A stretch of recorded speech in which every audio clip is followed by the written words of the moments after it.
जय जगन्नाथ। आज ये शुभ मुहूर्त जगन्नाथ को स्मरण करी पंचसखा को स्मरण करी माँ बागबादिनी सारला को स्मरण करी मो माँ संतोषी को स्मरण करी जगत उद्देश्य रे किछि तात्विक अर्थ किछि शरीर तत्व किछि अणाक्षर तत्व आ किछि एकाक्षर तत्व कहबी। बाबूरे केन्द्रापड़ा जिला गर्दपुर ब्लॉक पलसुधा पंचायत भद्युला ग्राम रे माँ संतोषी श्रीक्षेत्र ब्रह्मणाक्षर मंदिर अच्छी। से ब्रह्मणाक्षर मंदिर ब्रह्म दर्शन पाई कहीं केते दूर साधु भक्त मैंने आसुचंती आ अनुभव करी जाइछंती। जदि आम अणाक्षर तत्व न बुझा ताहले निश्चित बणा हो जा। तेणु जगन्नाथ पाखे शरण जाई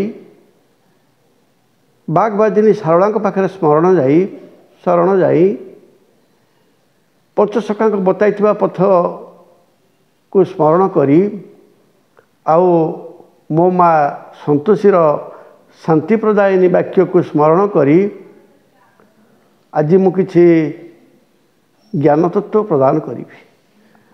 आओ आपण शेष पर्यंत शुणिले ये तत्वर महात्म्य बुझीपारे। तेणु बाबूरे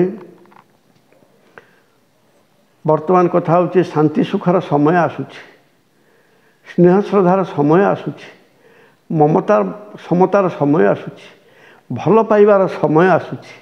आपण माने भल हो जातु निश्चिंत भल पाइबे। समस्ते आपण को श्रद्धा करिवे, समस्ते आपण को स्नेह करिवे, आपण आनंद भी कालातिपात करिवे। बाबूरे ये 2025 पशु पशु समस्ते बाट धरी जिवे, समस्ते घाट धरी जिवे, समस्ते तुठ धरी जिवे। कारण जदि बाट न धरिबा आम अबाटे पशिजा बाट बणा हो। तेणु आमको किए रक्षा करिवो। तेणु आमे घाट धरिबा को घाटे पहुँचले सेठी कथा होची नाविक आमको लेकिन आर कूल लगेदब। तेणु से घाट पाखे पहुँचा दरकार, से नाविक पाखे पहुँचा दरकार जी आमको सुचारू रूपे ये पार से पार को नहीं पार। बाबूरे बाट धरिथा, घाट धरिथा, तुठ धरिथा। तेणु गाँ परिमल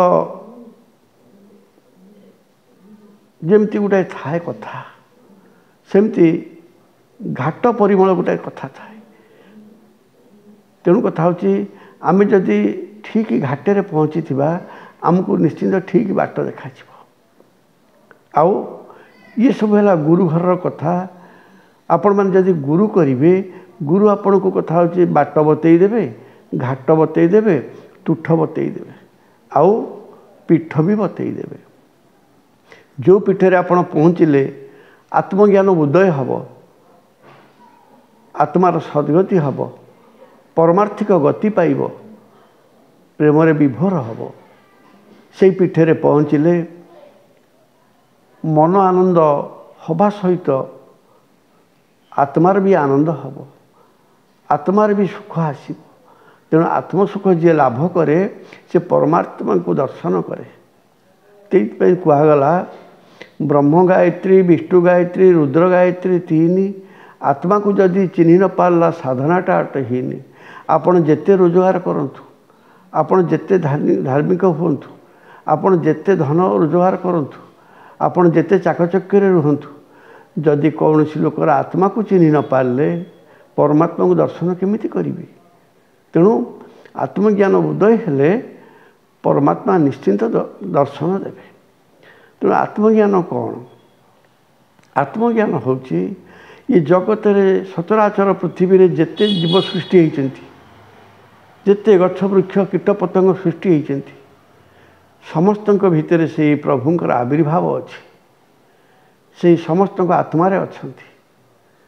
से भागवत कलम कले काष्ठ पाषाण तरु तृण बसई शरीर प्रमाण सकल घटे नारायण बसंती अनादि कारण।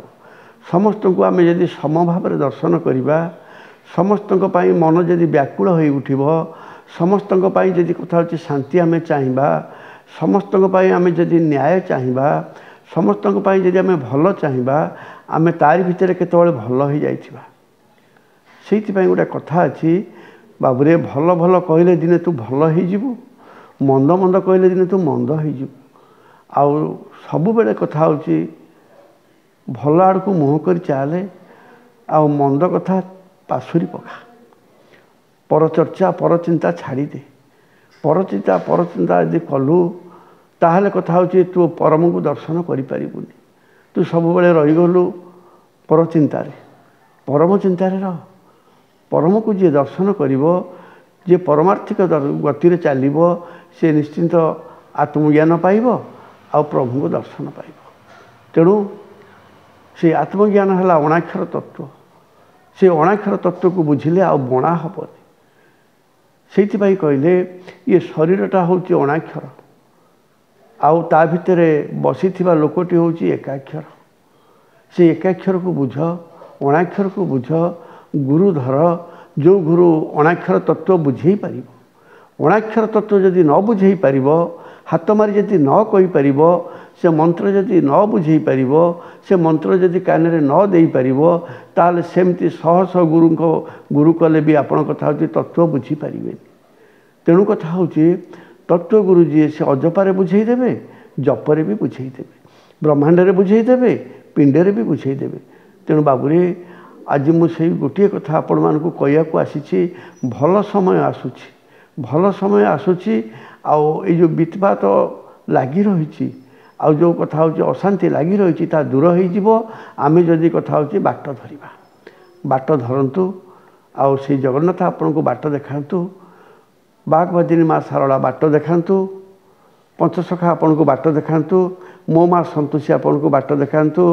ଜୟ ଜଗନ୍ନାଥ, ଜୟ ଜଗନ୍ନାଥ, ଜୟ ଜଗନ୍ନାଥ।